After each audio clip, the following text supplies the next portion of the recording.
तुम यहाँ क्या कर रहे हो? कुछ खास नहीं, बस दो लोग थे जो मुझे परेशान कर रहे थे। बस उन्हीं को सबक सिखाने के लिए यहाँ हूँ। पर आप सब यहाँ, क्या आप चेयरमैन को लेने आए हैं?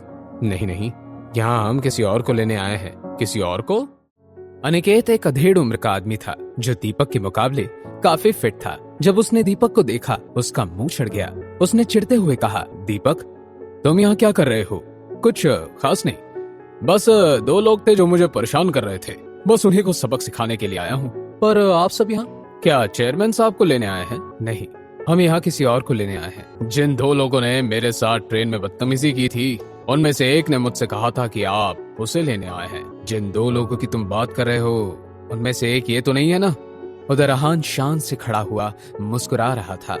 अनिकेत को खाता हुआ देखकर दीपक के चेहरे की हंसी भी गायब हो गई। जवाब दो मेरी बात का।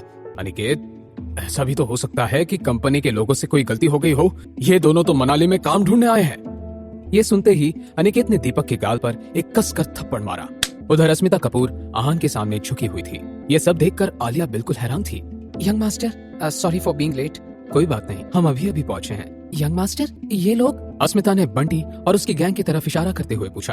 अहान के कुछ कहने से पहले ही बंटी उसके सामने घुटने टेक कर उससे माफी मांगने लगा। सर, मुझ पर रहम कीजिए, मेरी बूढ़ी माँ और एक बच्चा भी है, मुझे माफ कर दीजिए सर। हमें यहाँ कोई तमाशा नहीं करना है। Thank you young master, thank you. इतना कहकर बंटी और उसकी गैंग वहाँ से चले गए। उधर दीपक और अनिकेत दोनों घबराए हुए थे। यंग मास्टर, प्लीज मुझे छोड़ दीजिए, मेरी इस गलती को माफ कर दीजिए। अस्मिता मैम, मुझे अपने भाई को इतना आगे नहीं बढ़ने देना चाहिए था। I am sorry. अस्मिता ने कुछ नहीं कहा, बस अहान की तरफ देखने लगी। गेट लॉस्ट फ्रॉम हियर, मुझे कोई तमाशा नहीं करना।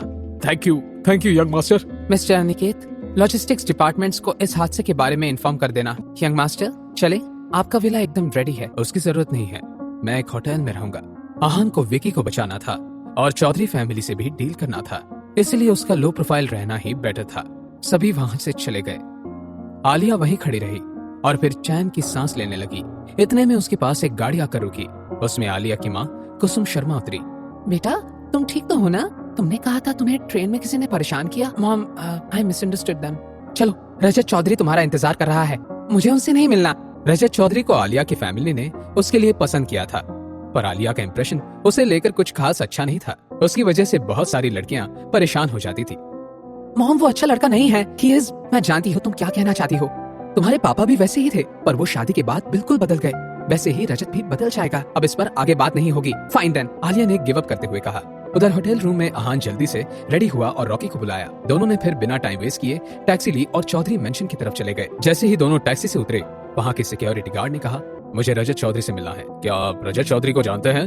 हाँ, आप मेरी उनसे बात करवा दीजिए, मैं उनसे पूछकर आपको अंदर जाने दूंगा।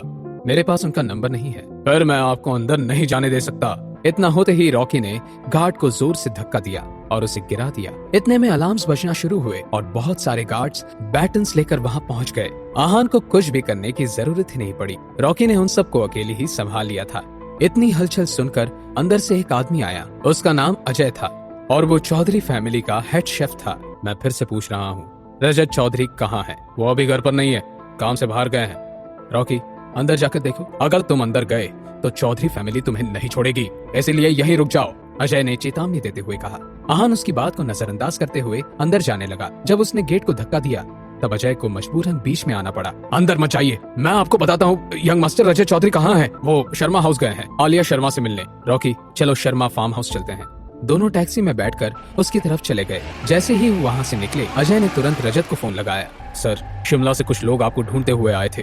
इस वक्त रजत शर्मा फैमिली के साथ बैठा था। अजय की घबराई हुई आवाज सुनकर उसे चिढ़ हुई। आ गए वो लोग, तो तुम इतना घबरा क्यों रहे हो? सर, उन्होंने पूरी सिक्योरिटी तहस नहस कर दी और घर में घुसने की कोशिश भी की। अब हम क्या करेंगे सर? मैं पुलिस को फोन करूं? पुलिस? बिल्कुल भी नहीं। क्या तुम चाहते हो कि लोग सोचे कि रजत चौधरी शिमला से आए दो बेवकूफों को संभाल नहीं पाया? मैं उनसे निपट लूंगा। जब अजय ने फोन रखा तब मनोज शर्मा ने रजत से सवाल किया, क्या बात है? सब ठीक है ना? अंकल, आप परेशान मत होइए, बस दो पागल है जो मेरे हाथों मरना चाहते हैं। अगर तुम्हें कोई मदद चाहिए तो तुम मुझे बताना, मेरे पास कुछ ऐसे कॉन्टैक्ट्स हैं जो तुम्हारी मदद करने में बिल्कुल नहीं हिचकिचाएंगे। मनोज शर्मा ने आश्वासन देते हुए कहा। क्या होगा जब रजत और आहान का आमना सामना होगा? आहान को देखकर आलिया कैसे रिएक्ट करेगी? आहान और रॉकी विकी को बचा पाएंगे? जानने के लिए देखिए अगला एपिसोड सिर्फ पॉकेट एफएम के यूट्यूब चैनल पर। और सीक्रेट अमीरजादा के सारे एपिसोड्स को सुनने के लिए डिस्क्रिप्शन में दी हुई लिंक से डाउनलोड कीजिए पॉकेट एफएम ऐप।